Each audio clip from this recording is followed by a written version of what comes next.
ጤና ይስጥልን ተመልካቾቻችን እንደምን አላችሁ? ፋና ጤና ተጀምሯል። ዛሬ ፋና ጤና ስለ ጡት ካንሰር ትኩረት እናደርጋለን። በዓለማችን በጣም የተለመዱ ከሚባሉት ካንሰር አይነቶች አንዱ ነው። በ2022 የዓለም የጤና ድርጅት ባወጣው መረጃ መሰረት ከ2.3 ሚሊዮን በላይ ሰዎች በተለይ ሴቶች የጡት ካንሰር ተጋላጭ እንደሆኑ ወይም ደግሞ ከዛ ጋር ተይዞ በሽታው እንደተገኘባቸው ተነግሯል። አስቀድሞ ምርመራ ማድረግ ህይወትን ለመታደግ ትልቅ ዋስትና አለውና ጥቅምት ወር ይህንን ግንዛቤ በስፋት የሚሰጥበት ወር ነው። ከግንዛቤ ማስጨበጫ ፕሮግራሞች ውጭም በተለይ በአዲስ አበባ በተለያዩ ጤና ጣቢያዎችና ሆስፒታሎች የነጻ ቅድመ ምርመራዎች ይካሄዳሉ። በዚህም እንግዲህ ማህበረሰቡ በተለይ ሴቶች አስቀድሞ ከመጠንቀቅ አኳያ ትልቅ አስተዋጽኦ ያደርግላቸዋል ተብሎ ይታመናል። እኛም እንግዲህ የፋና ጤና ፕሮግራማችን አስቀድሞ ምርመራ ማድረግና መጠንቀቅ ላይ ትኩረት ያደርጋልና ይህንን ጉዳይ ለእናንተ ልናደርስ ዛሬ ወደናል። እንግዳም ጋብዘናል። እንግዳችን በጥቁር አንበሳ ስፔሻላይዝድ ሆስፒታል ጡትና የኢንዶክትሪን ቀዶ ጥገና ሰብ ስፔሻሊስት ዶክተር ተስፋዬ አጋ ናቸው። ዶክተር ተስፋዬ እዚህ ድረስ ስለመጡ እና ከውድ ጊዜዎት ለኛ መስዋዕት ስላደረጉልን እጅግ በጣም አመሰግናለሁ። እኔም በጣም አመሰግናለሁ። አንተ ልበል? አዎ ደስ ይለኛል። በዚህ ወር ትልቅ የግንዛቤ ማስጨበጫ ስራ ይሰራል። ምናልባት እንደው በጣም በተለየ ትኩረት በእርግጥ ሌሎችም ጋር በሽታዎችን እንደዚህ ወራትን ቀናትን በመስጠት ማህበረሰቡን በተለያየ መንገድ ግንዛቤ በመስጠት አስቀድሞ እንዲከላከል የማድረግ ስራ በስፋት ይሰራልና ይህ ወር ደግሞ በደንብ ከጡት ካንሰር ጋር የተገናኘ ነው። ለምን ተመረጠ ብለን እናንሳው? ምናልባት የችግሩ አሳሳቢነት ነው፣ የግንዛቤ እጥረት አለ ተብሎ ስለሚታሰብ ነው። በጣም በስፋትም እየተሰራበት ስለሆነ ትኩረቱን እንየው እስኪ። አመሰግናለሁ። እንግዲህ ብዙ ህመሞች በተለይ ካንሰሮች እንደ አሳሳቢነታቸው ቀናት፣ አንዳንዱ ካንሰር ቀን ብቻ ተሰጥቶት አንዳንዱ ደግሞ እንደዚህ ሰፋ ያለ ሲሆን የጡት ካንሰር ስር የሰደደ በዓለም አቀፍ ደረጃም በጣም አሳሳቢ ችግሮች ሲሆኑ ደግሞ በወራት ይታሰባሉና ለዛም ነው የጡት ካንሰር እንግዲህ በዓለም አቀፍ ደረጃ በጣም አስጊው ካንሰር ተብሎ ነው የሚታወቀው።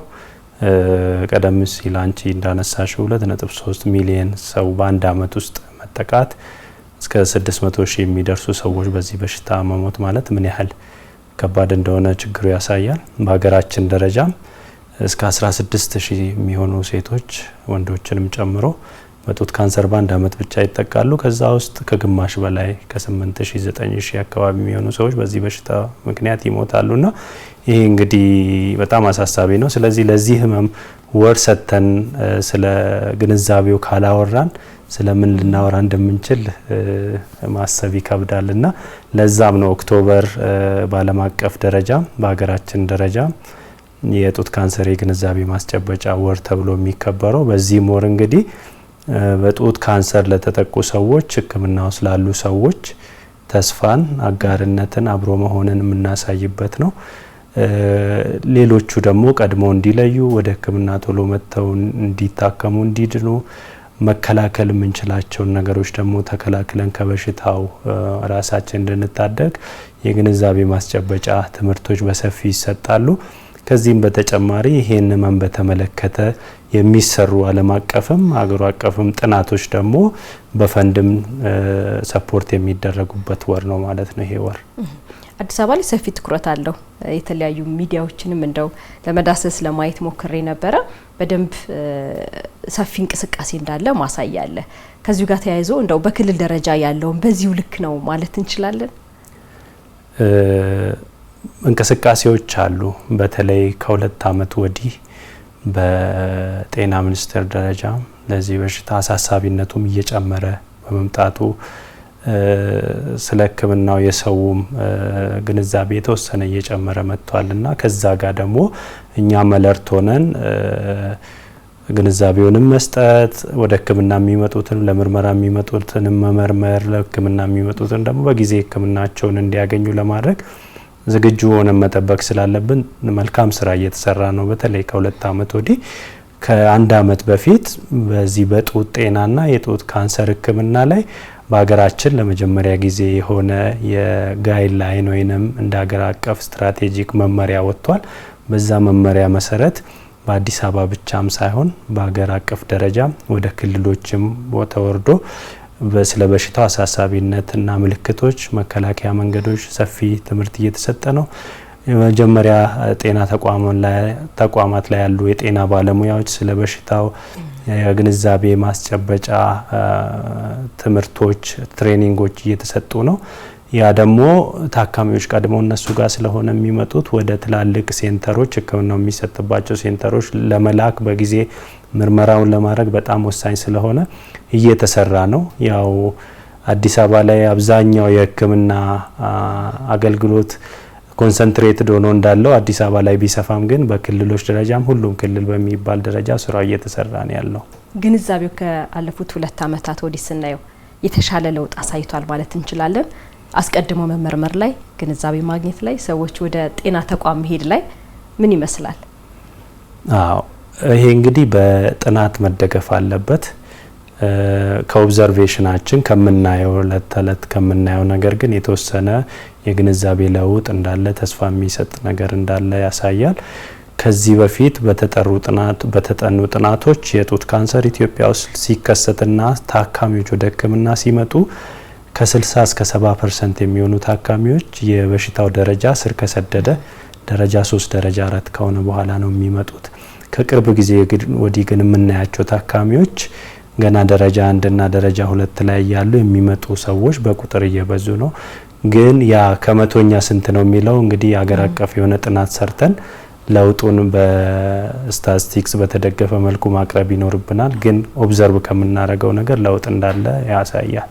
መልካም ተመልካቾቻችን፣ ፋና ጤና የዛሬው ትኩረታችን የጡት ካንሰር ላይ ነው። በዚህ በጡት ካንሰር ዙሪያ ሀሳብ፣ ጥያቄ፣ አስተያየት ካላችሁ በ8222 ቀጥታ ብታደርሱን ዶክተር ተስፋዬ ምላሽ ይሰጣቸዋል። ስለዚህ በዚህ በ8222 እስካሁን ሰዓት ጀምራችሁ መልእክቶቻችሁን ማድረስ ትችላላችሁ። ወደ ጉዳያችን እንለፍና እንደው የጡት ካንሰር ስንል ምን ማለታችን ነው? ከሌሎች ካንሰሮች የሚለይበት መንገድ አለ ወይ? እሺ፣ ካንሰር በአጠቃላይ በሽታ ነው። ከ100 ዓመታት በፊት የታወቀ በሽታ ነው። ሁሉም የሰውነት አካል ላይ ሊከሰት የሚችል በሽታ ነው። ይሄ በሽታው ደግሞ ዋና ባህሪው ህዋሳት ከቁጥጥር ውጪ መራባት ነው። እነዚህ ሴል የምንላቸው ሲራቡ ከዛን ያድጋሉ፣ ከዛን የተሰጣቸውን ተግባር ያከናውናሉ ሰውነታችን ውስጥ ያሉ ህዋሳት በሙሉ። ከዛ በኋላ ስራቸውን ሲያበቃ ወይንም እድሜያቸው ሲያረጅ ደግሞ ይሞታሉ። ይሄ ኖርማል የሆነ ሴል ሳይክል እንለዋለን። የህዋስ የመራቢያ ሂደት ነው። ግን አንዳንዴ ጄኔቲክስ የምንለው የዘረመል ችግር ላይ ሲፈጠር እነዚህ ህዋሳት ከሚፈለገው ቁጥጥር በላይ ይራባሉ፣ ከሰውነታችን ቁጥጥር ይወጣሉ። ይህን ቁጥጥር የሚያካሂደው ዲኤንኤ የሚባል ፕሮቲን አለ ህዋሳቶች ውስጥ። ይሄ ዲኤንኤ ብሬክ ዳውን ካደረገ ያንን መቆጣጠር ካልቻለ ሴሎቹ ቼክ ፖይንቱን በደንብ ሳይታዩ ያልፋሉ ማለት ነው። ስለዚህ ከመጠን በላይ ይራባሉ። ሲራቡ ደግሞ ያድጋሉ፣ በቁጥር ያድጋሉ፣ በመጠን ያድጋሉ። አካባቢው ያሉ ሌሎች ህዋሳት ላይ ጫና ይፈጥራሉ፣ ስራቸውን በአግባቡ እንዳይሰሩ ያደርጋሉ። ከዛም አልፎ ተርፎ ደግሞ የራሳቸውን አዳዲስ ደም ስሮች ይፈጥራሉ ያልነበረ። በነዛ ደም ስሮች ምክንያት ደግሞ እንደ ትራንስፖርቴሽን ተጠቅመው ወደ ሌላ የሰውነት አካል ይሄዳሉ። ወደ ሳምባ፣ ወደ አጥንት፣ ወደ ጉበት በመሄድ ደግሞ እነዛ አካላት ስራቸውን በአግባቡ እንዳይሰሩ በማዛባት ደግሞ ሰውነት መጨረሻ ላይ ይደክምና ለሞት የሚያደርስ በሽታ ነው። ስለዚህ ጡት ላይም የሚከሰተው በዋነኛነት ይሄው ነው። ዲኤንኤ ስትል ነበርና ለዛ ተጋላጭ የሚያደርጉ ነገሮች አሉ ወይ? አስቀድመን የምንጠነቀቃቸው ናቸው ወይንስ ካቅም በላይ የሆኑ ጉዳዮች ናቸው? አዎ እንግዲህ ይሄን ችግር የሚያመጡ ብዙ ነገሮች ናቸው። እኛ በመልቲ ፋክተር ያለ እንላለን። ብዙ ዘርፈ ብዙ ናቸው ይሄን ችግር ሊያስከስቱ የሚችሉ እንደመነሻ። በአጠቃላይ ሰውነታችን ውስጥ ስናይ አንዳንዶቹ ካንሰሮች ዴፊኒቲቭ የሆነ መነሻ ወይንም ኮዝ ያላቸው አሉ። አንዳንዶቹ በኢንፌክሽን ይመጣሉ። አንዳንዶቹ በሌሎች ኢንቫይሮንመንታል ፋክተርስ ይመጣሉ። ለምሳሌ ሳምባ ካንሰርን ብናይ ሲጋራ ማጨስ ዴፊኒቲቭ የምንለው በጣም የታወቀና ስተዲ የተደረገ አጋላጭ ነገር ነው፣ መነሻ ነው። አንዳንዶቹ ካንሰሮች ግን ይሄ ነው የምንለው ኮዝ የላቸውም። እነዚህ ኢዲዮፓቲክ እንላቸዋለን። ነገር ግን ብዙዎቹ ካንሰሮች አጋላጭነታችንን የሚጨምሩ ሪስክ ፋክተር የምንላቸው ነገሮች አሉ። ያ ማለት ግን የነዛ ሪስክ ፋክተሮች መኖር ካንሰሩ ስለመከሰቱ 100% እርግጠኛ ያደርገናል፣ ወይንም ደግሞ የነዛ አጋላጭ ምክንያቶች አለመኖር ደግሞ 100% ይከላከልልናል ሳይሆን የነዛ ተጋላጭ ነገሮች ያሏቸው ሰዎች ከሌሏቸው ሰዎች በዛ ካንሰር የመያዝ እድላቸው ይጨምራል የሚለውን ሴንስ ይሰጠናል ማለት ነው። ስለዚህ የጡት ካንሰርን ካየን የሚያጋልጡን ነገሮች አሉ። አብዛኛው የጡት ካንሰር በምን እንደሚመጣ በጥናት የተደረሰበት ነገር የለም። ግን በጡት ካንሰር የመያዝን እድል የሚጨምሩ ደግሞ ብዙ ነገሮች አሉ። አንዳንዶቹ ከኛ ቁጥጥር ውጭ የሆኑ ናቸው። ለምሳሌ ሴት መሆን በራሱ አንድ አጋላጭ ምክንያት ነው። እድሜ እየጨመረ ሲሄድ ይህ ሲባል ግን የጡት ካንሰር በማንኛውም እድሜ ሊከሰት ይችላል። አብዛኛው የጡት ካንሰር ግን ከ50 ዓመት በኋላ ነው የሚከሰተው። በቤተሰብ ውስጥ ከዚህ በፊት በጡት ካንሰር የተጠቃ ሰው ካለ የዛ ሰው ደግሞ በጡት ካንሰር የመያዝ እድሉ ከ2 እስከ 3 እጥፍ ይጨምራል። ከዚህ በፊት ካንሰር ያልሆኑ ወደ ካንሰር ሊቀየሩ የሚችሉ እጢዎች ወይንም ካንሰር ኖሯቸው ጡታቸው ላይ ሰርጀሪ ተሰርቶ ይወጣላቸው ሰዎች ካሉ ወደፊት በሌላ ካንሰር የመያዝ እድላቸው ከፍተኛ ስለሚሆን እነዚህ ረጅም ጊዜ ክትትል ያስፈልጋቸዋል። ከዛም ውጪ ደግሞ በተፈጥሮ ጥቅጥቅ ያለ ጡት ዴንስ ብረስት የምንለው የጡት ካንሰር ተጋላጭነትን ይጨምራል። ጥቅጥቅ ያለ ስንል እንዴት ነው የምንገልጸው? ትልቅ ትንሽ? እሱ ብዙ ጊዜ ኮንፊዝ የሚያደርግ ነገር ነው። ጥቅጥቅ ያለ ሲባል አንዳንድ ሰው ከሳይዙ አንጻር ያየዋል። ጡት ስለተለቀ ወይንም ስላነሰ ሳይሆን የጡት ዴንሲቲ የምንለው ይሄ ጥቅጥቅ ማለት እንዴት ነው? ጡት ሁለት አካል ነው በአጠቃላይ። ፓረንካይማ የምንለው ይሄ ወተት የሚያመርተው ግላንዱላር ቲሹ የምንለው አለ። ከዛ ውጪ ደግሞ ሰፖርቲንግ ስትራክቸር የምንላቸው አሉ፣ ስትሮማ እና ፋት የምንላቸው ጮማ ያለው ማለት ነውና ስለዚህ ይሄ ግላንዱላር ቲሹ ወተት የሚያመርተው ፈንክሽናል ዩኒት የሆነው የጡት አካል ሲበዛና ይሄ የስብ መጠኑ ደግሞ ሲያንስ ያጡት ጥቅጥቅ ያለ ነው ዴንስ ነው እንላለን እንጂ አንዳንድ ሰው ትንሽ ይሄ የጡት ፓረንካይማ ኖሮትም ከሰውነቱ ውፍረት ጋር የተያያዘ የሚመጣ ትልቅ ጡት ሊኖራቸው ይችላል። ስለዚህ ትልቅ ጡት ስላለ ሳይሆን ይሄ በምርመራ ወይንም በራይ ታይቶ ዴንስ የሆነ ብረስት የሚባለው ዲፋይን የሚደረገው ያኔ ነው። እንደዛ ያላቸው ሰዎች ከሌሎቹ ለጡት ካንሰር የመጋለጥ እድላቸው ይጨምራል። እነሱም ያውቁት አይደለም፣ ሐኪም ነው የሚያውቀው ይሄ ነገር ሐኪም ማለት ነው የሚያውቀው። ከዚህ ውጪ ከስነ ተዋልዶ ጋር ተያይዞ በተፈጥሮ የሚመጡ ማንቆጣጠራቸው ነገሮች አሉ። ለምሳሌ በጣም በወጣትነት እድሜ ከእኩዮቻቸው ቀደም ብሎ የወር አበባ ማየት፣ ይሄ ደግሞ ቆይቶ ከማረጥ ጋር ሲያያዝ ያ ማለት ምንድነው? ያቺ ሴት የወር አበባ ማየት ከጀመረችበት ጀምሮ የወር አበባ ማየት እስከምታቆምበት ጊዜ ረጅም አመት ሲሆን ለረጅም አመት በየወሩ ፔሪድ ስታይ ስትሮጅን ለሚባለው ሆርሞን ሪፒትድሊ ኤክስፖዝድ ትሆናለች። ያ ደግሞ ሴሎቹ ቶሎ ከመጠን በላይ እንዲራቡ ያደርጋል። በተለይ በዚህ መሀል ደግሞ እርግዝናዎች ካልተፈጠሩ እርግዝና ሲፈጠር ይሄ ስትሮጅን የሚባለው ሆርሞን ፕሮጀስትሮን በሚባለው ሆርሞን ባላንስ እንዲደረግና ሴሎቹ ወደ ካንሰር የመቀየር እድላቸው በተወሰነ ይቀንሳል። ስለዚህ እርግዝና በተለይ ደግሞ ከ36 ሳምንት በላይ የዘለለ እርግዝና ሲኖር የጡት ካንሰርን በተወሰነ መልኩ ይከላከላል። ከዚህም በተጨማሪ ጡትን በተቻለ መጠን እስከ 1 አመት ድረስ ጡት ማጥባት የጡት ካንሰርን በተወሰነ ደረጃ ይቀንሳል። እነዚህ አጋላጭ ምክንያቶች ናቸው። ስለዚህ ልጅ ሳይወልዱ የሚቆዩ ሴቶች ወይም ደግሞ ዘግይተው ከ35 አመት በኋላ የሚወልዱ ሴቶች ከሌላኛው ቀድሞ ከወለዱት ሪላቲቭሊ ለጡት ካንሰር የመጋለጥ እድላቸው ይጨምራል ማለት ነው። እዚህ ጋር አሁን ስታነሳው ምን አይነት ጥያቄዎች ተፈጠሩ ቢመሰለ ዶክተር? ለምሳሌ ፈጥኖ መጀመርና ዘግይቶ ማረጥ የሚመረተውን ነገር እያልከኝ ነበረ። መሀል ላይ ዘግይቶ መውለድ 30ዎቹና እስከ 35 አመት መውለድ ወይም ከ35 አመት መውለድ ለምንድን ነው እንደ አጋላጭ ሁኔታ የሚነሳው? ይህ ስትሮጅን የሚባለው የጡት ሴሎች ስትሮጅን ዲፔንደንት ናቸው። እነዚህ ግላንዱላር ቲሹ የምንላቸው ፓረንካይማው የሚራቡት በዛ ሆርሞን ስቲሙለስ ነው። ያ ሆርሞን ሰውነታችን ውስጥ ከፍ ሲል በብዛት ይራባሉ። ሴሎች ደግሞ ወይም ህዋሳት ሲወለዱ እያደጉ ሲሄዱ ማቹር ሲያረጉ ወደ ካንሰር የመቀየር እድላቸው ይቀንሳል። ግን ቶሎ ስቲሙሌት የሚደረጉ ከሆነ በብዛት ማቹር ያላረጉ ህዋሳት ወይንም ያላደጉና የመጨረሻ ወተት የማምረት ሂደት ላይ ያልደረሱ ህዋሳት ይበዛሉ ማለት ነው። እነዚህ ደግሞ ወደ ካንሰር የመቀየር እድላቸው ይጨምራል። ስለዚህ አንዲት ሴት ቶሎ ስታረግዝ ምን ይሆናል? እነዚህ ህዋሳት በእርግዝና ጊዜ ፕሮጀስትሮን የሚባለው ሆርሞን ሲመጣ ከእርግዝና ጋር ተያይዞ ያ ሆርሞን ደግሞ ሴሎቹ ማቹር እንዲያረጉ ያረጋቸዋል ወደ ወተት ወደ ማምረት። ወተት የሚፈለገው በእርግዝናና ከእርግዝና ድህረ እርግዝና ያለው ወቅት ላይ።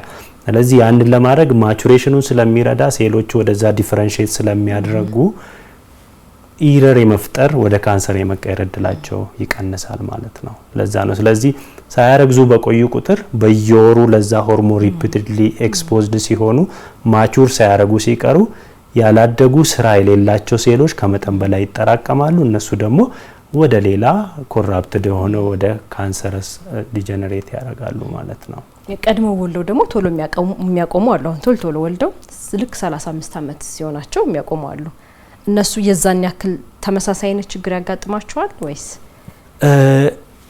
በጣም መሀል ላይ ያለው ጋፕ ከዛ በኋላ ያለው ሆርሞን ኤክስፖዠር በፊት ከነበረው እንደ በፊቶቹ ባይሆንም ግን ረጅም ጊዜ ደግሞ መሀል ላይ ያለው ክፍተት ሲሆን በተወሰነ ሪስኩን ይጨምራል። ነገር ግን ይሄ ሳይንቲፊካሊ በጣም ተጠንቶ የተደረሰበት ሳይወልዱ የሚቆዩትን የመጀመሪያው ፉል ተርም ፕሬግናንሲ የምትፈጠርባት እድሜ በጣም ወሳኝ ናት እሷ። መልካም እንቀጥል። ተመልካቾቻችን ፋናን ጤና ነው በመከታተል ላይ ያላችሁት። ጉዳያችን የጡት ካንሰር ላይ ነው። በጥቅምት ወር ሰፊ የሆነ የግንዛቤ ማስጨበጫ ስራዎች በተለያዩ ሚዲያዎች እየተሰጠ ይገኛል። ፋና ጤናም የዚሁ አካል የሆነውን እንግዲህ የጡት ካንሰርን ጉዳይ አድርገን ለእናንተ እያደረስን ነው። በተለያዩ ጤና ጣቢያዎች በተለይ አዲስ አበባ እና ሆስፒታሎች ጨምሮ ነጻ ምርመራ እስከ ጥቅምት ወር መጨረሻ ድረስ ይሰጣልና ማንኛውም ሴት ከ20 አመት ጀምሮ ማለት እንችላለን ዶክተር? ምርመራዎች 3 አይነት ናቸው። ቅድመ ልየታ የምንላቸው ወይንም ለቀድሞ የመለየት ምርመራዎች 3 አይነት ናቸው። አንደኛው ከ20 አመት ጀምሮ ሁሉም ሴቶች በራሳቸው የሚያደርጉት ምርመራ ነው። ብረስት ሰልፍ ኤግዛሚኔሽን የምንለው የወር አበባ ስለሚያዩ የወር አበባቸው ከቆመ 7 ቀን ቆጥረው ራሳቸውን እንዲመለከቱ ጡቶቻቸውን እንዲያዩ አዲስ ነገር ካለ ቆዳ ላይ ጫፉ ላይ አዲስ እብጠት እንደዚህ አይነት ነገሮች ካሉ እንዲያስተውሉ ከዛ እጆቻቸውን እያፈራረቁ ደግሞ ሁሉንም የጡታቸውን ክፍል እየነካኩ አዳዲስ እባጭና አዳዲስ ለውጦች ካሉ አዌር እንዲሆኑ ነው። ይሄ አዌርነስ ነው የሚባለው። ስለዚህ ሁሉ ጊዜ የምለው ነገር አለ። አንዲት ሴት ፊቷን የምታቀውን ያህል ጡቷን ብታቅ በጣም ጥሩ ነው። ለምን አዲስ ምንም ነገር ቢከሰት ስር ሳይሰድ ሳይከፋ ወደ ሐኪም መሄድ ትችላለች። ይሄ በጣም ወሳኝ ነው። ከዛስ በኋላ 30 አመት ሲሞላቸው ደግሞ በሀገራችን አሁን እኛ እንደ ሀገር ይዘነው ያለነው ስትራቴጂ ክሊኒካል ብረስት ኤግዛሚኔሽን ይባላል። ይሄ በሰለጠነ ባለሙያ የሚደረግ አመታዊ የጡት ምርመራ ነው። ምልክት ላላቸው ብቻ ሳይሆን ምልክት ለሌላቸው በዋነኛነት 30 አመት ከሞላቸው በኋላ በየአመቱ የሙሉ የጤና ቼክአፕ እንደሚያደርጉት ጡታቸውንም በየአመቱ ቼክ ማድረግ አለባቸው ወደ ሕክምና ተቋማት እየሄዱ።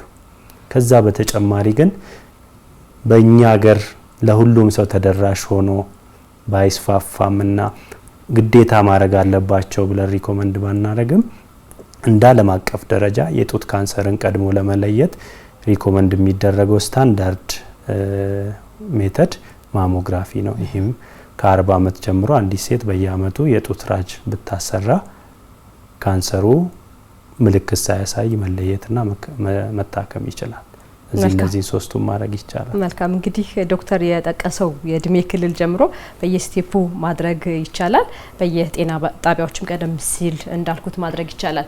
በ8222 አጫጭር የጽሁፍ መልእክቶቻችሁን ብታደርሱን በጡት ካንሰር ዙሪያ ያላችሁ ጥያቄ፣ አስተያየት፣ ሀሳብ በዶክተር አማካኝነት ቀጥታ ለእናንተ ምላሽ ያገኛል።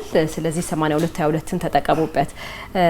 ብዙ ጊዜ ምልክቶች ያው በተደጋጋሚ ይነሳሉ ዶክተር፣ ግን እነዚህ በትክክል የጡት ካንሰር ምልክቶች ናቸው የምንላቸው ምን አይነት ምልክቶች ሲታዩ ነው በጡት ዙሪያ? ምልክቶችን ስናነሳ ሰው ሁሉ ሊረዳው የሚገባው አንድ ነገር አለ።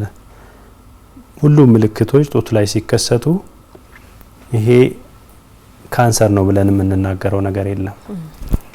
ነገር ግን ሁሉም ምልክት ምንም አይነት ምልክት ጡት ላይ አዲስ ሆኖ ሲመጣ ግን የጤና ባለሙያ ምርመራ ያስፈልገዋል። ጤና ባለሙያው ባለው ልምድ ባለው እውቀት መርምሮ እንዳስፈላጊነቱ የራጅም የናሙና ምርመራም አድርጎ ካንሰር መሆን አለመሆኑን ማረጋገጥ የጤና ባለሙያው ሪስፖንሲቢሊቲ ነው። አንዲት ሴት ግን ምንም አይነት ለውጥ ካየች ከትንሿ የቆዳ ለውጥ ጀምራ ወደ ሕክምና መሄድ አለባት። ያ ማለት ግን ሁሉም እባጭ ካንሰር ነው፣ ሁሉም ቆዳ ላይ የሚመጣ ለውጥ ካንሰር ነው ወይንም ሁሉም በጡት ጫፍ ፈሳሽ ሲወጣ ካንሰር ነው ማለት አይደለም። ዋናው የጡት ካንሰር ምልክት ወይንም ብዙ ሰዎች ሲመጡ የሚያሳዩት ምልክት ግን እባጭ ነው። ይሄም እባጭ ከ90% በላይ የሚሆነው ህመም የለው። እዚህ ጋርም ሰዎች እንዲረዱት የምፈልገው ብዙ ጊዜ ካንሰርን ከህመም ጋር እናያይዘዋለን። ህመም ስለሌለው ቆየው ካንሰር ሆኖ ራሱ አንዳንዴ ስንነግራቸው እናቶች ምን ይላሉ? ህመም እኮ የለውም ግን ዶክተር ይላሉ። ነገር ግን የጡት ካንሰር ህመም የለውም።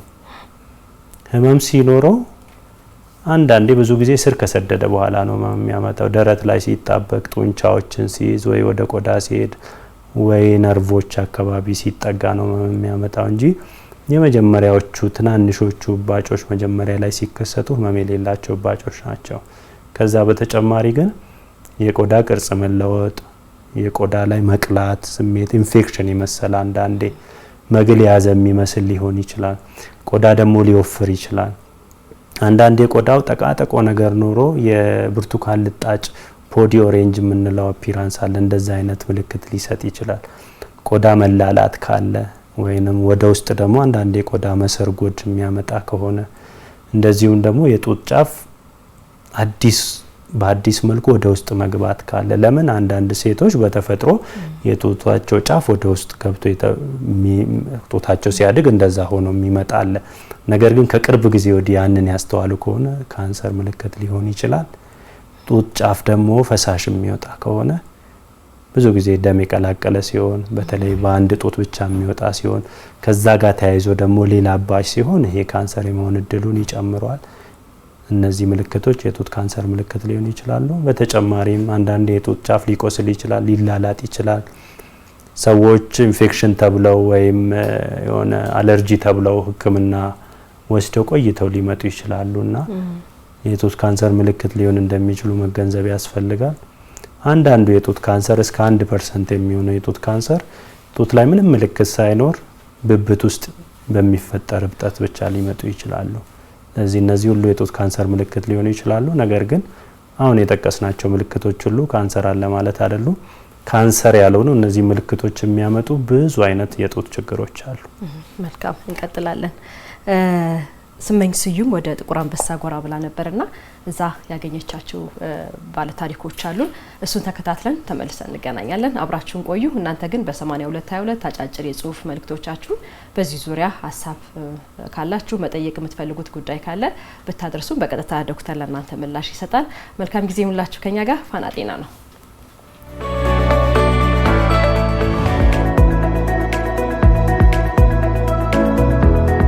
ተመልካቾቻችን አሁን ደግሞ ከስቱዲዮ ወጣ ብለናል። እንደሚታወቀው የጥቅምት ወር በዓለም አቀፍም በሀገር አቀፍም ደረጃ የጡት ካንሰር የግንዛቤ ማስጨበጫ ወር ነው። እንግዲህ በሀገር አቀፍ ደረጃም የጡት ካንሰርን አስቀድሞ ምርመራ በማድረግ ህይወትን መታደግ ይቻላል በሚል መሪ ሀሳብ ከጥቅምት 1 ጀምሮ ወሩን በሙሉ በተለያዩ የጤና ተቋማት የቅድመ ምርመራ እየተደረገ ይገኛል። እኛም ዛሬ በጥቁር አንበሳ ስፔሻላይዝድ ሆስፒታል ተገኝተን ከጡት ካንሰር ታካሚዎች ጋር የምናደርገው ቆይታ ይኖረናል።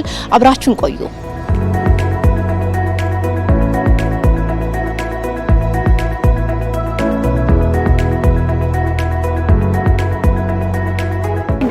እሺ ስሜ ሶየር ደጁ እባላለሁ። ባለትዳርና የአንድ ልጅ እናት ነኝ። የምኖረው እዚህ አዲስ አበባ ነው። ህመሙ መቼ ጀመረሽ? ከዛስ ደግሞ የመጀመሪያ መፍትሄሽ ምን ነበረ? ህመሙ ከ3 አመት በፊት ነው። 3 አመት ሊሆነኝ ነው። ሕክምና ነው የሄድኩት። ትንሽዬ ነበር ያየኋት። ቶሎ ብዬ ወደ ሕክምና ነው የሄድኩት። ትንሽ ነበረች፣ በጣም ትንሽ፣ ያው በዶክተሮች አገላለጥ ባቄላ የሚሏት እሷ የምታክል ነበረች። እና በቃ አልትራሳውንድ ተነሳውና ምንም ይሄ የሚጠፋ ነገር ነው ሴቶች ላይ ይከሰታል ሲሉኝ፣ ያው ደስ ይልሻል አንቺ ምንም የለሽም ስትባይ ደስ ብሎኝ ተቀመጥኩ። እዛ ግን እያለ በ3 ወር ይሄ እዚህ ጋር ነበረና እጄ ራሱ እንዲህ ማድረግ እንትን አለ። እብጠቱ እያበጠ ህመም ምናምን የለው። ያው ስመጣ ህክምና በጣም ተደናገጡ። ከዛ ያው ህክምናዎች ተደረጉልኝ። ከዛ እንትን እጢው ናሙና ተወሰደና የተወሰነ ያሳያል፣ ግን እርግጠኛ ለመሆን ብሎ እጢውም ሰርጀሪ ተሰርቼ ወጣና ተመረመረ። ያው እርግጠኛ ሲሆኑ ያው ጡቱንም ሙሉ አስወገዱት። ያው እንዲህ ያልኩ ህክምና የቀጠልኩ ማለት ነው። አልማዝ ገብረ ጊዮርጊስ እባላለሁ። የአንድ ልጅ እናት ነኝ። ልጄ የ2 ልጆች እናት ናት። እናቴም አለች። ከእናቴ ጋር ነው የምኖረው። በጣም ደስተኛ ነኝ። ህመሙ መቼ ነበር የጀመረሽ? የመጀመሪያ መፍትሄሽስ ምን ነበረ? ህመሙ የጀመረኝ በ2008 ላይ ነው። በ2008 ላይ በአጋጣሚ ነው ማነው ህመሙን ለህክምና ሄጄ ራሴን ስፈትሽ በአጋጣሚ ነው ያገኘሁት። በሰርጀሪ ህክምና እንደሚወጣ ሲነገረኝ ያው ሰውነሽና በጣም ስሜትሽ ይከብዳል። ግን ምንድነው ወዲያውኑ እኔ ወደ ፈጣሪ ነው ጸሎት ያቀረብኩት። ይሄን ነገር መቋቋምበትን ብርታት ኃይል ስጠኝ አልኩት። ከሐኪሜ ጋር ተነጋገርኩኝ። እዚህ በጥቁር አንበሳ ሆስፒታል ውስጥ በአሁን ሰዓት በቀዶ ጥገና ውስጥ ይገኛል ዶክተር ግርማዬ እና አናግረው ነበረ። ብዙን ጊዜ ያው መዳን እንደሚቻል ነገረኝ። በቃ መዳን ከተቻለ ለምን እኔም ህክምናውን አልሞክረውም አልኩኝ። ህክምናውን ጀመርኩኝ። የቀዶ ጥገና ህክምና ወሰርኩኝ። የኬሞቴራፒም የጨረር ህክምናም ወሰርኩኝ። አሁንም በጥቁር አንበሳ ሆስፒታል ዞር እያልኩ ነው። አንድ እህቴን አግኝቻለሁ። ከሷ ጋር ደግሞ እንተዋወቅና ጨዋታችንን እንቀጥላለን። ሀና ፈጠነ እባላለሁ። በዚህ በካንሰር ህክምና ከ2 ዓመት በፊት ታክሜ አሁን ኦልሞስት ደህና ነኝ። እብጠት ነበረ። እብጠቱን እንዳየው ወደ ህክምና ሄድኩኝ። ህክምና ቦታ ውጤቱን ሲነግሩኝ አልተቀበልኩም እና የተለያየ ወደ 3 ህክምና ቦታ ሄጃለሁ፣ ግን ውጤቱ ተመሳሳይ ነበረ። በዛን ሰዓት 3 ወር 4 ወር ፈጅቶብኛል ለመወሰን ማለት ነው። እና በመሀል ምን ተፈጠረ?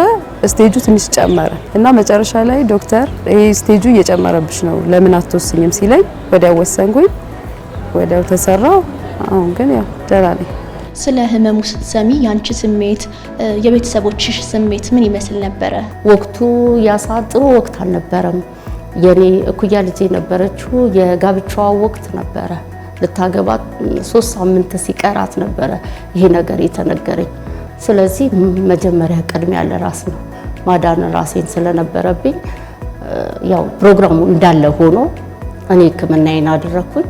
የቀጠሮ የህክምና የጋብቻው ፕሮግራም ነበረ። እሱን አዘግይተ ነው ህክምናዬን እያደረኩኝ የሷ የሰርጓው ሁኔታ ተካሄደ።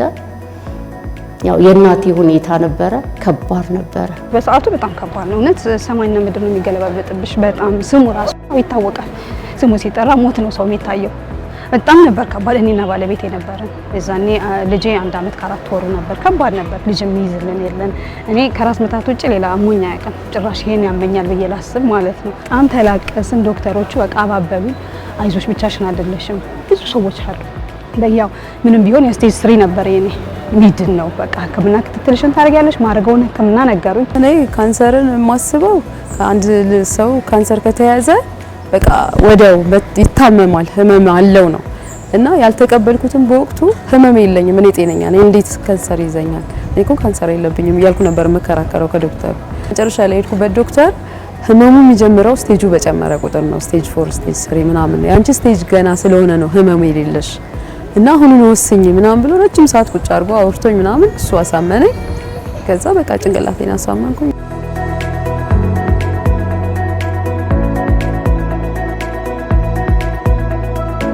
እንደው የህክምና ክትትልሽ ምን ይመስላል?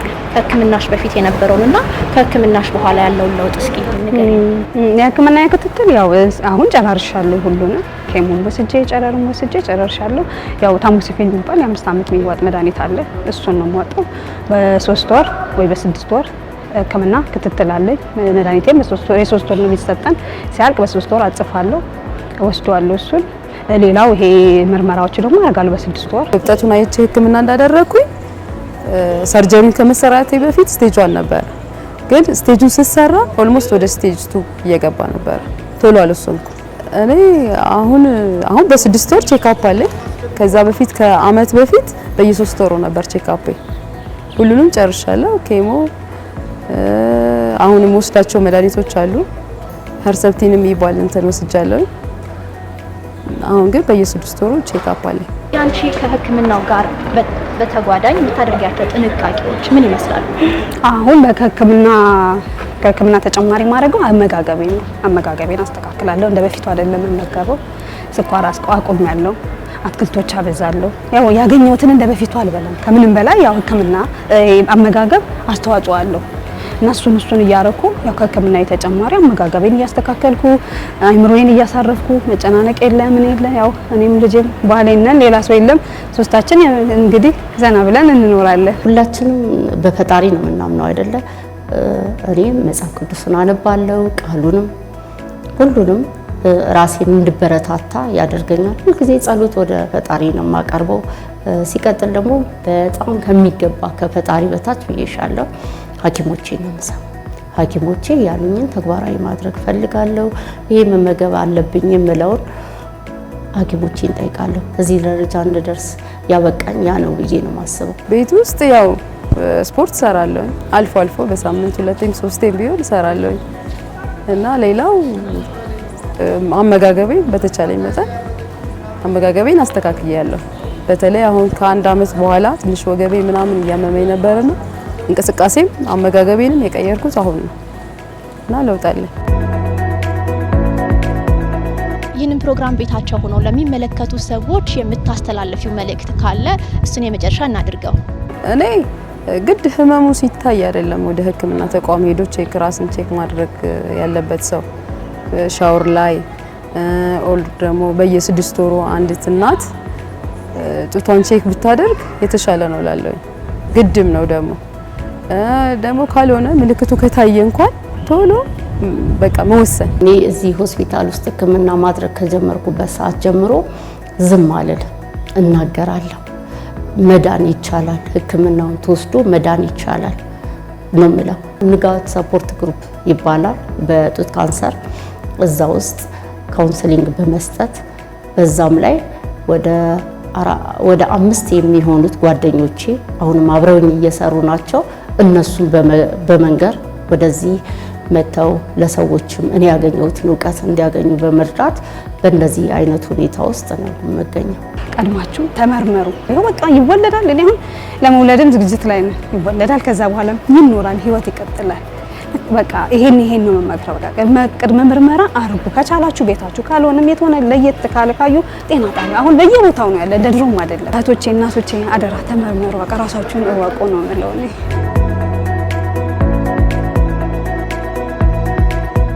በሀገር አቀፍ ደረጃ የጡት ካንሰር ሳይሰራጭ ምርመራ የሚያደርጉ ሴቶች ቁጥር ከ30 በመቶ እንደማይበልጡ የጤና ሚኒስቴር መረጃ ያመላክታል። እንግዲህ ከጥቅምት 1 ጀምሮ በተለያዩ የጤና ተቋማት ቅድመ ምርመራም እየተደረገ ይገኛል። ቅድመ ምርመራ ማድረግ ህይወትን ይታደጋል በሚል መሪ ሀሳብ ማለት ነው። እኛም ይህንኑ እንላለን። ቅድመ ምርመራ ማድረግ ህይወትን ይታደጋል። ወደ ስቱዲዮ ልመልሳቸውና ፍሬዎት በላይ ከባለሙያ ጋር የምታደርገውን ቆይታ እንድትከታተሉ እንጋብዛለን።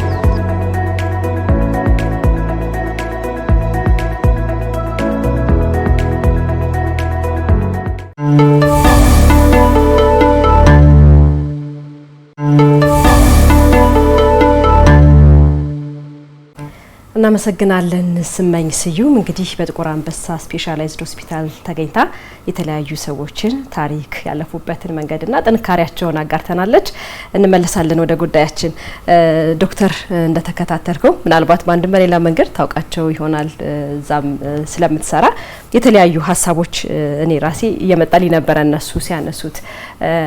በተለይ አንደኛዋ ደህና ነሽ ተብዬ ነበረ እና ሄጄ ስመለስ ነው እንደገና ካንሰር መሆኑ የተረጋገጠው ትላለችና በመጀመሪያ ምርመራ የሚታወቅ ነገር አይደለም ወይም ከሌሎች የጡት እብጠቶች ጋር ልዩነታቸው የጎላ አይደለም? እሺ እንደዚህ አይነት ነገሮች ሊከሰቱ ይችላሉ። የጡት ካንሰር ምርመራ በዋነኛነት 3 ነገሮችን ያሟላ መሆን አለበት። የመጀመሪያው ክሊኒካል ኤግዛሚኔሽን የምንለው ሐኪሙ የሚያደርገው ምርመራ ነው።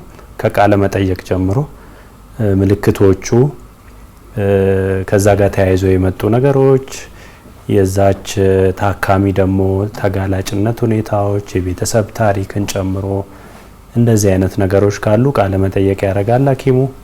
ከዛ በተጨማሪ አካላዊ ምርመራ ያደርጋል በማየትና በመዳበስ። እነዚህም በማድረግ እስከ 70 እስከ 80% የሚሆነውን ልምድ ያለው ሐኪም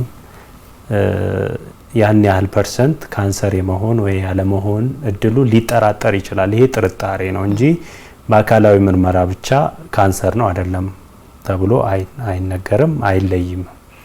ሁለተኛው የምርመራ አይነት የኢሜጂንግ የምንለው የራጅ ወይንም የአልትራሳውንድ ምርመራ ነው። ማሞግራፊ ወይንም አልትራሳውንድ እንዳስፈላጊነቱ በሐኪሙ ባመነበት የትኛው ምርመራ የተሻለ ይሆናል በሚለው ያ ምርመራ ይሰራና ቅድም 80% የነበረውን እስከ 90% የካንሰር የመሆን ፕሮባቢሊቲውን ከፍ ያደርጋል። ካንሰር መሆን አለመሆኑ ግን 100% ሊረጋገጥ የሚችለው በናሙና ምርመራ ብቻ ነው።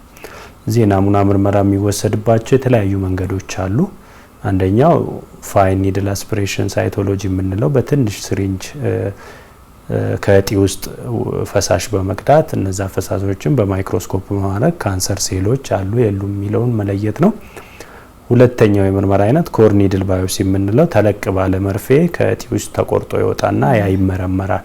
ያኛው ጎልድ ስታንዳርድ ነው። ቢቻል ሁሉም ሰው ያን ምርመራ ቢያደርግ ይመከራል። ኮር ኒድል ባዮፕሲ የሚባለው አንዳንዴ የአካላዊ ምርመራው የአልትራሳውንድ ወይ ማሞግራፊው እና እነዚህ የትናንሽ መርፌዎቹ ምርመራ አንድ ላይ ማሄድ ከሆነ ዲስኮርዳንት እንላለን። እንደዛ ሲሆን ወይንም ደግሞ አጥጋቢ የሆኑ ኢንፎርሜሽን ካልሰጡን ሰርጂካል ባዮፕሲ የሚባለው በቀዶ ሕክምና ተከፍቶ እጢው በግማሽ ወይንም በሙሉ ወጥቶ ይመረመራል።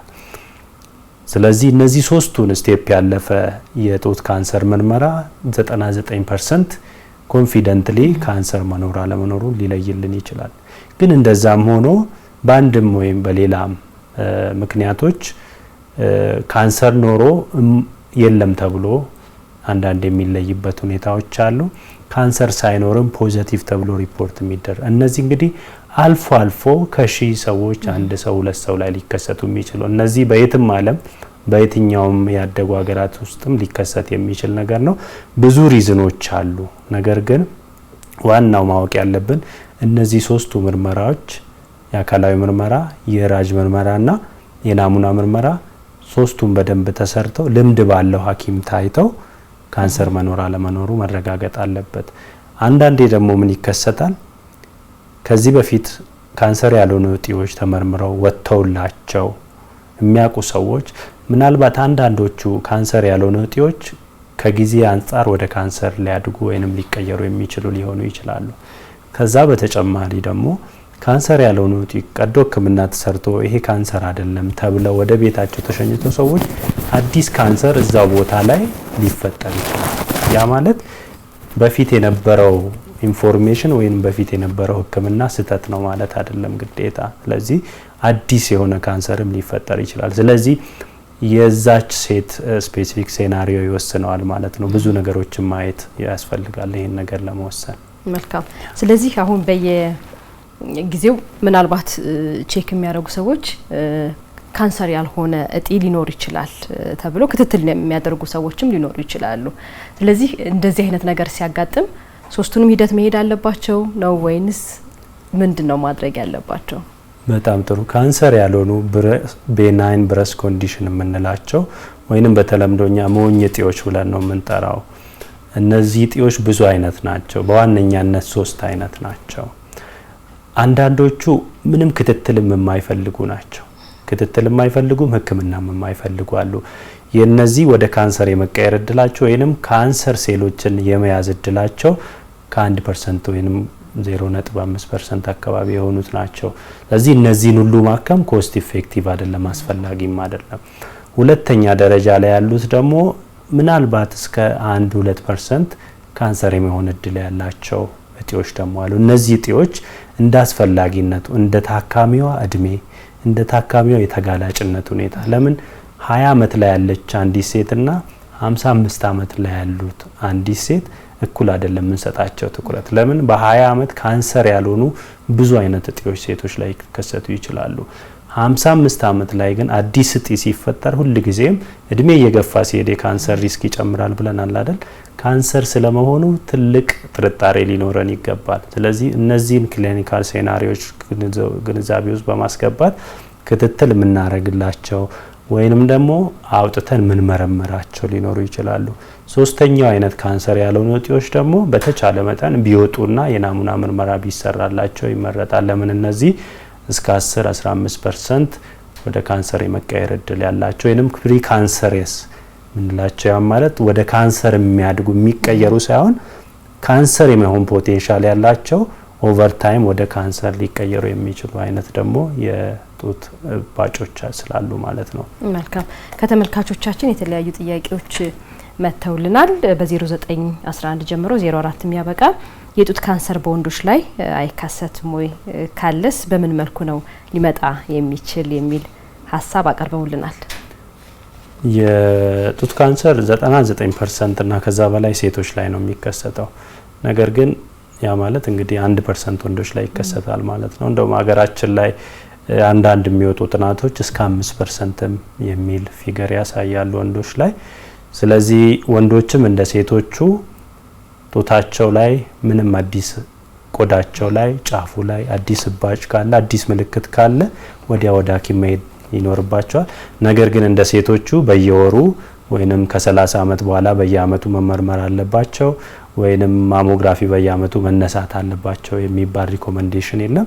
ነገር ግን ማንኛውንም ለውጥ ሲያዩ የጡት ካንሰር እኔም ላይ ሊከሰት ይችላል የሚለውን አንደርስታንድ ካረጉ ወደ ሕክምና ቶሎ መምጣት ያስፈልጋል። ግን የቅድመ ልየታ ምርመራዎች ለወንዶች አይመከሩም። መልካም። ሌላው በ0962 ጀምሮ በ27 የሚጨርስ ነው። አጠባለሁ፣ እብጠት የለኝም፣ ግን ሁለቱም ጡቶቼን ያመኛል። የጡት ካንሰር ሊሆን የሚችልበት አጋጣሚ አለ ወይ? የጡት ህመምና የጡት ካንሰር ብዙ ጊዜ የተገናኙ ነገሮች አይደሉም። ቅድም እንደተናገርኩት የጡት ካንሰር ህመም ሊያመጣ ይችላል። ህመም የሚያመጣው ግን ብዙ ጊዜ ሲቆይ ነው፣ ስር ሲሰድ ነው። ያ ማለት ግን የጡት ካንሰር ህመም የለውም ማለት አይደለም። 1% ድረስ ህመም ሊኖራቸው ይችላል። አብዛኞቹ የጡት ህመም የሚያመጡ ነገሮች ግን ካንሰር ያልሆኑ ነገሮች ናቸው። በተለይ ደግሞ የምታጠባ እናት ላይ፣ ሁለቱም ጡቶች ላይ ሲሆኑ፣ ከወር አበባ ዑደት ጋር የሚቀያየሩ የወር አበባ ሲመጣ የሚመጣ ሲሄድ የሚጠፉ አይነት ሳይክሊካል ፔን የምንላቸው እነዚህ አብዛኞቹ ፊዚዮሎጂካል ማለት ኖርማል የሆኑ ነገሮች ናቸው። አንዳንዶቹ ፊዚዮሎጂካል ያልሆኑት ደግሞ ቅድም ያነሳ ናቸው ከሆርሞን ጋር ተያይዞ የሚመጡ ለውጦች ናቸው የጡት ህመምን የሚያመጡት። ስለዚህ ሁለቱ ጡት ላይ ሲሆን እያጠባሽ ከሆነ እነዚህ ነገሮች ማገናዘብ ያስፈልጋል። ግን አንድ ጊዜ ቢሆን ምንም አይነት ምልክት ምርመራ ያስፈልገዋል ተባብለናል አይደል? ቢያንስ ለመጀመሪያ ጊዜ ግን በሐኪም መታየት ያስፈልጋል። ለምን ህክምና ሰርጀሪ ብቻ አይደለም። ያቺ ታካሚ ሐኪም ጋር ሄዳ ምንም ችግር የለውም ኖርማል ነው ተብላ ሳይኮሎጂካሊም ተረጋግታ ስትመለስ ያም ትልቅ ህክምና ስለሆነ ሐኪም ማየቱ ሐኪም ማማከሩ ያስፈልጋል። ነገር ግን በዚህ ጊዜ የሚፈጠር የጡት ህመም 99% ከዛ በላይ ማለት ይቻላል ክፉ ነገር አይደለም። መልካም። ሌላው በ0997 ጀምሮ በ27 የሚጨርስ ነው። እድሜ 23 ነው። በ20 ዓመቴ ነው የወለድኩት። ነገር ግን ጡቴ ላይ ጠጠር ያለ ነገር ይሰማኛል። የወሊድ መከላከያ እጠቀማለሁ። የጡት ካንሰር ሊሆን ይችላል ወይ ዶክተር? እሺ፣ የጡት ካንሰር በየትኛውም እድሜ ይከሰታል። ነገር ግን እድሜ እየጨመረ ሲሄድ የመከሰት እድሉ ይጨምራል። በ23 ዓመት ላይ የሚከሰቱ እጢዎች አብዛኞቹ ካንሰር ያልሆኑ ናቸው። ስፔሻሊ ፋይብሮአዴኖማ የምንለው ካንሰር ያልሆነ እጢ አለ። ያ ነው አብዛኛውን ጊዜ ከ10 ሴቶች አንድ ሴት ላይ የሚከሰት ነገር ነው። በተለይ ከ15 እስከ 30 ዓመት ላይ ያሉ ሴቶች ላይ። ስለዚህ ሄዶ መታየት ያስፈልጋል፣ ምርመራ ማድረግ ያስፈልጋል። ግን እንደ ምርመራ ውጤት መሰረት አልትራሳውንድም ሊያስፈልግም ላያስፈልግ ይችላል። እንደ ውጤቱ ደግሞ የናሙና ምርመራ ሊያስፈልግም ላያስፈልግም ይችላል። ስለዚህ ምርመራ ይፈልጋል። ይሄ የጡት ካንሰር ነው ይሄ ደግሞ አይደለም ብሎ ለመናገር እንደዚሁ አየር ላይ ትንሽ ይከብዳል። ማንኛውም ለውጥ ግን የሐኪም ምክር ይፈልጋል። መልካም። ሌላው በ0920 ጀምሮ በ09 የሚጨርስ ነው። ከ35 ዓመት በላይ ሆነው ያልወለዱት ሴቶች ለጡት ካንሰር ተጋላጭ ከሆኑ ጭራሽ ያልወለዱት ምን ያክል ተጋላጭ ሊሆኑ ይችላሉ? ሁለቱም አጋላጭ ምክንያቶች ናቸው። ጭራሹን አለመውለድ የተወሰነ ሊጨምር ይችላል። ነገር ግን ቆይቶ ከ35 ዓመት በላይ መውለድም ያው ለረጅም ጊዜ ለኤስትሮጅን መጋለጥን ስለሚያመጣ ያ መጋላጭ ምክንያት ነው። ነገር ግን እነዚህ ነገሮች ማወቅና ማስተካከል የምንችላቸው ነገሮች ለማስተካከል መጣሩ ሞር ትኩረት ሊሰጥበት ይገባል። ስለዚህ ዋናው መረዳት ያለብን ፈጽሞ አለመውለድም ዘግይቶ መውለድም አጋላጭ ምክንያት ሊሆን ይችላል። ግን መገንዘብ ያለብን እነዚህ አጋላጭ ምክንያቶች መኖራቸው አለመውለድ ለጡት ካንሰር ያጋልጣል። ግዴታ የጡት ካንሰር ይመጣል ማለት አይደለም። ለምን 70-80% የሚሆኑ ሴቶች በጡት ካንሰር ተይዘው የሚመጡት በልጅነታቸው የወለዱ ናቸው። ጡት በደንብ ያጠቡ ናቸው። ያኗኗር ዘይቤያቸው በጣም የተስተካከለ ነው። በቤተሰባቸው የጡት ካንሰር የሌለባቸው ሰዎች ናቸው። ስለዚህ የጡት ካንሰርን አብዛኛው የሚያመጣውን ነገር እኛ ማናቀው ኢዲዮፓቲክ ስለሆነ ያንን መገንዘብ ያስፈልጋል። እውነት ነው። አጋላጭ ተብሎ የተዘረዘሩ ጉዳዮች ከግምት ወስዶ ማንኛውም ሰው ቅድመ ምርመራ ማድረግ እንዲችል ለማነሳሳትም ነው እንጂ ያው ሁሉም ለዛ ተጋላጭ ነው ማለት ይሆንበታል ማለት አይደለም።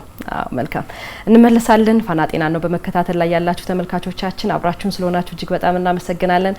ከአጭር አፍታ ቆይታ በኋላ ተመልሰን እንገናኛለን።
ተመልሰናል። አብራችሁን ስላላችሁ እጅግ በጣም እናመሰግናለን። አሁንም ከአድማጭ ተመልካች የደረሱን ጥያቄዎች አሉ። በ0939 ጀምሮ በ49 የሚጨርስ ስልክ 27 ዓመቴ ነው፣ ከወለድኩ 3 ወር አልፎኛል። ነገር ግን ጡት እያጠባሁ አይደለም። በዚህ ምክንያት የሚመጣ ችግር ይኖር ወይ የሚል ጥያቄ አድርሳናለች። ጡት ማጥባት ናቹራል ነገር ነው። ስለዚህ ብዙ ጥቅሞች አሉት። ያው እንደሚታወቀው የዚህ ውይይት ርዕስ ባይሆንም ጡት ማጥባት በራሱ የሆነ የጤና ጥቅሞች አሉት። ስለዚህ ያን ማድረግ ከልጇ ጋር ያለውን ቦንዴጅ ለሷም የሚሰጠውን ጤና እንደ ወሊድ መከላከያም ናቹራል የሆነ የወሊድ መከላከያም ነው። ቅድም እንዳልነው ደግሞ ከጡት ጋር ተያይዞ የሚመጡ ችግሮችን በተወሰነ መልኩ ለመከላከልም የሚመከር ነገር ነው። ነገር ግን ጡት አለማጥባቷ የራሷ ሪዝን ይኖራታል፣ የራሷ ምክንያት ይኖራታል። ጡት ማጥባት ጥሩ ነው ብንልም ግን ጡት ስላላጠባች ይሄ ችግር ይመጣባታል ብሎ ፕሬዲክት ማድረግ ያስቸግራል። መልካም። ሌላው በ0962 ጀምሮ በ76 የሚያልቅ ጡቴ ውስጥ እባጭ አለ፣ ታይቼ እባጭ ነው አሉኝ፣ በሰርጀሪ መውጣት ይችላል ብለውኛል። ከካንሰር ጋር የሚያገናኘው ነገር ይኖራል ወይ? እንግዲህ ይሄን ለመለስ እድሜዋን፣ የተጋላጭነቷን፣ የቤተሰብ ታሪክ፣ የእባጩን ባህሪ ምርመራ ተሰርቶ አልትራሳውንድ ላይ ምን አይነት የባህሪ የአልትራሳውንድ ባህሪ ነው ያለው፣ ናሙናስ ተሰርቶ ከሆነ ምን አይነት ባህሪ ያለው፣ እነዚህ ሁሉ ነገሮች አንድ ላይ አዋቅረን ነው በቀዶ ሕክምና ይውጣ አይውጣ የካንሰር ሪስክ አለው የለውም የሚለውን መናገር የምንችለው። መልካም። ሌላው በ0969 ጀምሮ 02 የሚጨርስ በካንሰር ምክንያት ጡቶቿ ሰርጀሪ የተሰራች ሴት ሌላ የካንሰር ለሌላ ካንሰር ተጋላጭ የመሆን እድል አላት ወይ? የጡት ካንሰር ከዚህ በፊት ከተከሰተ ከአጋላጭ ምክንያቶቹ ውስጥ ቅድም ስንዘረዝራቸው የነበረው ሌላ ሁለተኛ ካንሰር ያልተጠቃው ጡት ላይ መከሰት እድሉ ከኖርማል ሰው የጨመረ ይሆናል፣ ጡትን በተመለከተ ማለት ነው። ስለዚህ አንድ የጡት ካንሰር የታከመች ሴት ክትትል ያስፈልጋታል። ስለዚህ በተቻለ የመጀመሪያዎቹን 2 አመታት ቢያንስ በ3 ወርና በየ6 ወሩ የምትወስዳቸው መድኃኒቶች ካሉ እንደ ፓርት ኦፍ ሕክምና ያንን ማድረግ ይኖርባታል። ከዛ በኋላ ግን በሐኪሟ ዘንድ ክትትል ምክክር ያስፈልጋል። ስለዚህ ያን ማድረግ ያስፈልጋል። ቢያንስ በየአመቱ ማድረግ ያስፈልጋል። የሆርሞን ሕክምና የሚወሰድ ከሆነ እስከ 5 አመት እስከ 10 አመትም ሊያስወስድ ይችላል። እነሱም ማድረግ ያስፈልጋል። ግን በአጠቃላይ ጤነኛ ሆና እስከኖረች ድረስ አንዲት ሴት የጡት ካንሰር አንዴ ከታከመች እድሜ ልኳን ቢያንስ በየአመቱ ክትትል ማድረግ ያስፈልጋታል። ቀደም ሲል ባለታሪኮቻችንን እያየን ነበርና እንደው አንድ ሰው ከጡት ካንሰር ዳነ የሚባለው መቼ ነው? ደረጃዎችም አሉትና እሱንም ጠቅሰን እስኪ። ይሄ በጣም አስቸጋሪ ጥያቄና ጥንቃቄ የሚፈልግ ነው። የጡት ካንሰር ሊድን ይችላል። የጡት ካንሰር የመዳን እድሉ በጣም ከፍ የሚለው ደግሞ በጊዜ ሲገኝ ነው። ደረጃ 1 ደረጃ 2 የሆነ የጡት ካንሰር የመዳን እድሉ በጣም ከፍ ያለ ነው። ስለዚህ የመዳን እድልን እኛ በአብዛኛው የምንለካው ሰርቫይቫል በሚባለው ነው። ያቺ ሴት 10 አመት የመኖር እድሉ 5 አመት የመኖር እድሉ ምን ያህል ነው፣ በስታቲስቲክስ ምን ያህል ነው የሚለውን ነው ካልኩሌት የምናደርገው። ስለዚህ ከደረጃ 1 ጀምረን እስከ ደረጃ 4 ያ ማለት ሰውነት ውስጥ የተሰራጨ የጡት ካንሰር ማለት ነው።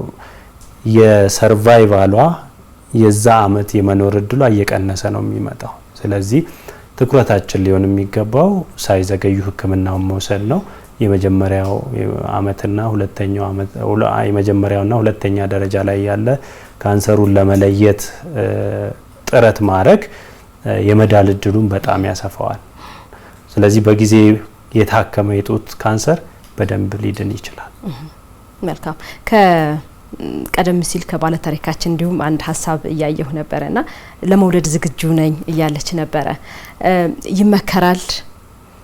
በምን አይነት ሁኔታ ውስጥ ሆነው ነው እንዲወልዱስ እንዲያረግዙስ የሚመከረው? ወይም ምን አይነት ጥንቃቄና ክትትል ማድረግ አለባቸው? በዚሁ የሚያስታውሽኝ የጡት ካንሰር በእርግዝና ጊዜ ሊገኝ ይችላል። ስለዚህ ሕክምናዎቹ ምን ቀያይራቸው ነገሮች አሉ። በእርግዝና ጊዜ የትኛው የእርግዝና ወቅት ላይ ነው ያለችው፣ የካንሰሩስ አይነት እንዴት ነው፣ ደረጃውስ እንዴት ነው በሚለው የጡት ካንሰር በእርግዝና ጊዜ መከሰት የተለመደ ነገር ነው። ስለዚህ ያ የራሱ የሆነ አሰራር አለው። ነገር ግን ሕክምና ውስጥ እያሉ አርግዘው የተገኙ ሰዎች ለምሳሌ ሳያውቁት እርግዝና ቢኖርና የጡት ካንሰር ሕክምና ውስጥ እያሉ ቢያረግዙ ጥንቃቄዎች ተደርገው ያ እርግዝና እስከ መጨረሻ ተገፍቶ መውለድ የሚቻልባቸው ሁኔታዎች በደንብ አሉ። ስለዚህ እርግዝና መኖሩና ካንሰሩ መኖሩ ወይ እርግዝናውን እንድናቋርጥ ወይንም ደግሞ ሕክምናውን ሙሉ በሙሉ እንድናቋርጥ ምክንያት አይሆንም። ምናቻችላቸው ነገሮች አሉ። የሕክምናውን ቅደም ተከተል ማስተካከል ሊኖርብን ይችላል። ለሕክምና የሚሰጡ መድኃኒቶችን መቀያየር ሊኖርብን ይችላል። እነሱን በማድረግ ሕክምና እርግዝናውን አድርጎ መውለድ የሚቻልበት እድል በጣም ሰፊ ነው፣ በደንብ አለ። እንደዛም ሆነ የወለዱ እናቶችን እናውቃለን። ይሄ የተለመደ ነገር ነው። ነገር ግን ሕክምናዎቻቸውን እያደረጉ ከዛ በኋላ ማርገዝ ቢፈልጉ እናቶች እርግዝና የማይመከርባቸው የሕክምና ወቅቶች አሉ። ለምሳሌ ኬሞቴራፒ በምትወስድበት ጊዜ አንዲት እናት እንድታረግዝ አይመከርም። ጨረር የምትወስድ ከሆነ በተለይ ጨረሩ ከቆመ 6 ወርና ከዛ በላይ ቆይታ እንድታረግዝ ነው የሚመከረው። ለምን? የጨረሩ ኢፌክት ለረጅም ጊዜ ሰውነቷ ውስጥ ሊኖር ስለሚችል ጽንሱ ላይም ከሚያመጣው ተጓዳኝ ችግር አንጻር ማለት ነው። ሆርሞን እየወሰደች እርግዝና እንዲፈጠር አይመከርም። ነገር ግን እንደ ካንሰሩ ደረጃ እንደ ካንሰሩ አይነትና ክፋት ካንሰሮች ሁሉም እኩል ስላልሆኑ ማለት ነው።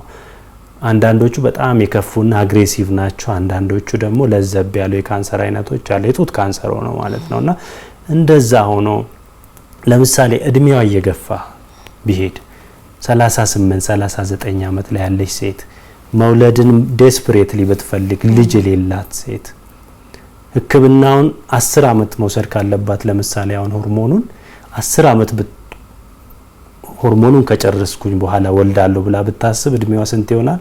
49 50። በዛ ጊዜ የማረጫ እድሜዋ ይመጣል። ልጅ ሳትወልድ ልቀር ነው ማለት። ስለዚህ የሕክምናውን ደረጃ ያለበትን ዛሬ ምን ላይ ነው ያለነው፣ የበሽታውን አስከፊነት፣ የዛች ሴት ደግሞ ልዩ ፍላጎቶች ባማከለ ሁኔታ ለምን 4 ዓመት የወለደችን 4 ልጆች ያላት እናት 5ኛ ልውለድ ብላ ሆርሞኑን አቋርጠሽ ለ9 ወር ሆርሞኑን አቋርጠሽ ውለጂ ማለት እና አንድም ልጅ ያልወለደች እናት እድሜዋ እየገፋ ያለን እናት ሆርሞኑን አቋርጠሽ አንድ ልጅ ብትወልጂ ለላይፍ የምትሰጣቸው ትርጉሞች አሉ አይደለ? ልጅ ያለ ልጅ መቁረጥና ሕክምናውን የተወሰነ ሪስክ አድርጎ በሽታውን ተመልሶ የመምጣት እድሉን ያንን አክሰፕተብል የሆነ ሪስክ ባላንስ አድርጎ ከሐኪም ጋር ተማካክሮ መወሰን ይሄ በጣም የሐኪሟና የሷን ውሳኔ ባለቤቷንም ጨምሮ በጣም ሰፊ የሆነ ውይይት ይፈልጋል። ነገር ግን ይሄ ምክክር ከተደረገ በሕክምና ውስጥም በክትትል ውስጥ እያሉ በመመካከር መውለድ ማርገዝም ይቻላል። መልካም። የመጨረሻ ላድርገውና ጥያቄን የአስቀድሞ ምርመራ ማድረግ ምንም አይነት ጥያቄ የሌለው ነገር ነው። ህይወትን ቀድሞ ይታደጋል። ሆኖ ከተከሰተ በኋላ ደግሞ ምን አይነት የስነ ልቦና ጥንካሬ ለመዳን ያለውን እድል ያሰፋል? ሕክምና ዘርፈ ብዙ ነው የጡት ካንሰር ላይ። ስለዚህ ቅድምም በግራፊክስ ይተላለፍ የነበረው አድማጮቻችንም እንዳዩት ብዙ አይነት የሕክምና ዘዴዎች አሉ። ከዛ ውስጥ ግን በጣም ኢምፖርታንትና ብዙ ጊዜ የሚዘነጋው የስነ ልቦና እገዛው ነው። እዚህ ሰዎች በስነ ልቦና ሁሉም እኩል አይደሉም። አንዳንዶቹ ጠንካራ ናቸው። ገና ህመሙን ሲሰሙ ክራሽ የሚያደርጉ ሰዎች አሉ። ሳይኮሎጂካሊ የሚጎዱ ሰዎች አሉ። ለዛ ነው እኛም ስለ ህመሙ ስንነግራቸው ያላቸውን ሶሻል ባክግራውንድ ያላቸውን ቤተሰብ ያላቸውን ሳይኮሎጂካል ሜካፕ ስትሬንግዛቸው እንዴት ነው የሚለውን ነገር መጀመሪያ እንደ ባለሙያም ያንን አሰስ ለማድረግ መቻል ይኖርብናል። አንዳንዴ ታካሚዎቹ ሊቀበሉን የማይችሉት ከሆነ ራሱ በአስታማሚዎቻቸው በኩል ቀስ እያሉ እንዲያስረዱ ቀስ እያሉ እንዲያሰርጹባቸው የምናደርግባቸው ሁኔታዎች አሉ። ነገር ግን አንድ የጡት ካንሰር ተጠቂ መሆኗን ያወቀች ሴት የስነ ልቦና ጥንካሬ በጣም አስፈላጊ ነው። ለምን ሕክምናም እውነቱን ለመናገር እኛ ኤክስፕሌን ባናረገው መልኩ ሰዎች ስለዛ ሕክምና ፖዚቲቭ ሲሆኑ አውትካሜ ጥሩ ይሆናል ታክሜ ድናለሁ ብለው ሲያስቡ ሰዎች ባይገርምሽ ሰርጀሪው ራሱ ይቀላል። የኬሞቴራፒ ሳይድ ኢፌክቱ ይቀላቸዋል። ምንም በቃ እንደ ቀልድ ነው የሚጨርሱት። ግን ሳይኮሎጂካሊ ዲፕ ኢንሳይድ መጀመሪያውኑ የሚጎዱ ሰዎች ሕክምናውንም ሲወስዱ ይከብዳቸዋል። ለምን? ኤክስፔክቴሽን አለ። አንዳንድ እኛ በማናቀው ሰውነታችንና አእምሮአችን ይገናኛል። እኛ በሳይንሱ ኤክስፕሌን ከምናረገው ውጪና የስነ አእምሮ ጥንካሬ ዝግጁነት በጣም ያስፈልጋል። እንደ ሀገርም በዚህ ዙሪያ የሚሰሩ የጤና ባለሙያዎችን ሳይኮሶሻል ሰፖርት የሚያደርጉ ሰዎችንም በደንብ ማፍራት አለብን። ያን አስፔክት ኦፍ ትሪትመንትም ማጠናከር አለብን ብዬ አስባለሁ። በጣም ነው የማመሰግነው ዶክተር ስለሰጠን ጊዜና ስለነበረን ቆይታ። ተመልካቾቻችን ዛሬ ፋና ጤና ቆይታችን በጡት ካንሰር ላይ ትኩረት ያደረገ ነበረ። የጥቅምት ወር እንግዲህ ሰፊ ግንዛቤ የሚሰጥበት ነው። በተለያዩ የጤና ተቋማት ይህ የነጻ ምርመራ ይሰጣል። ማንኛውም ሴት ሄዶ ይህንን ምርመራ ቅድመ ምርመራ ማድረግ ህይወቱን ቀለል ለማድረግና ለመታደግ ትልቅ አስተዋጽኦ አለው የዛሬው መልእክታችን ነው። ዶክተር ተስፋዬ አጋ በጥቁር አንበሳ ስፔሻላይዝድ ሆስፒታል የጡትና የኢንዶክራይን ቀዶ ጥገና ሰብ ስፔሻሊስት እዚህ ድረስ መጥተው ስለሰጡን ጊዜ በድጋሚ እናመሰግናለን። እግዚአብሔር ያክብርልን። ተመልካቾቻችን ጤና ይስጥልን። ሰላም